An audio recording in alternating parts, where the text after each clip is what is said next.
Well, everyone, it's time for us to go and take a look at the Galaxy Watch 7 and compare it against the Galaxy Watch 6 and see which particular watch is a better one for you. Now, I will definitely tell you when it comes down to both of these are very good options, right? I like both of these a lot. If you already have the Watch 6, I would probably recommend just keeping that watch rather than going up to the Watch 7. There's some good upgrades here and there, but for the most part, it's a very small upgrade, and I definitely would not recommend going from a Watch 6 to the Watch 7. I wouldn't recommend going from a Watch 7 to a Watch 6 either, but if you want to pick up either one of these watches, links will be down in the description. You can get them from there, and you can help support the channel at the exact same time. Now, starting off with the outside of both these watches, very similar type of overlap here for the most part. There's barely any differences here as far as I can tell. So with the Watch 6, this type of device had a 40 and 44mm sizing on the outside, and it's a very good panel, right? It's a Super AMOLED display, sapphire crystal on the outside, a very, very good type of layout for the most part. And that is something that's actually very, very cool with something like the Watch 6. It's a very good type of styling. I think it looks very good for the most part, and I really don't have too many complaints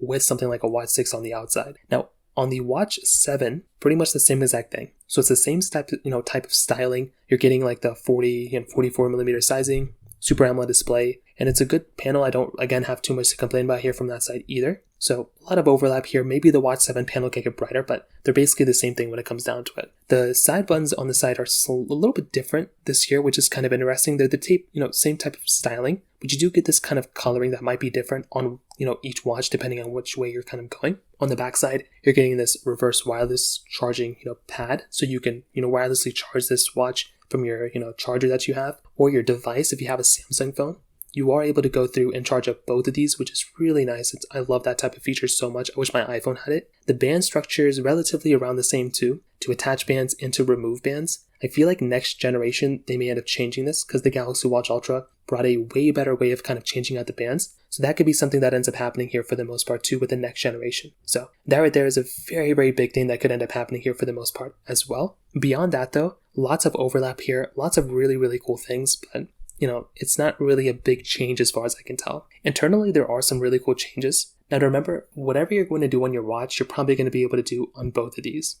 So things like, checking notifications, tracking workouts, different things like that, you're probably going to be getting a very similar type of experience on both of these watches, which I think is a very big thing to keep in mind. So from that side, you're really not going to be missing out on too much, I don't think. But some very big things to keep in mind here is that when it does come down to the features, there are some extra features that you are getting inside of your Watch 7 that the Watch 6 doesn't really have. So for one, that energy score with Galaxy AI, that is not available on the Watch 6. So that is a really cool set of a suite of AI tools that you do have the capability of having inside of your, Galaxy Watch 7 that the Watch 6 doesn't have. I don't think it's the biggest deal in the world, but that could be one thing that could end up happening. So the energy score is one thing, but Galaxy AI is a really cool thing that some people may love having. And I do think that this in and of itself is a very, very cool thing going on here. You're also getting this wellness tips kind of feature there too, which is really cool. And you are getting that type of feature again inside of your Watch 7. The Watch 6 doesn't have it, but you can still kind of mimic a lot of those things by some other things, but for the most part, pretty much the same type of thing for the most part here too.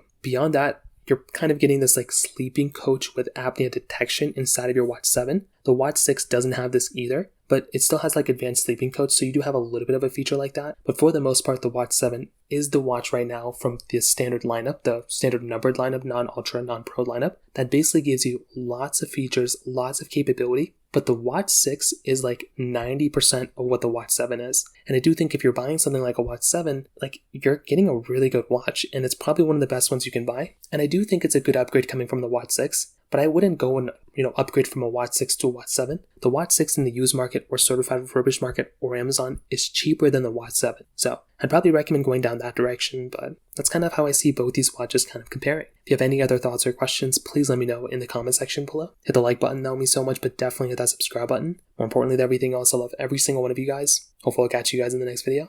Peace out till then.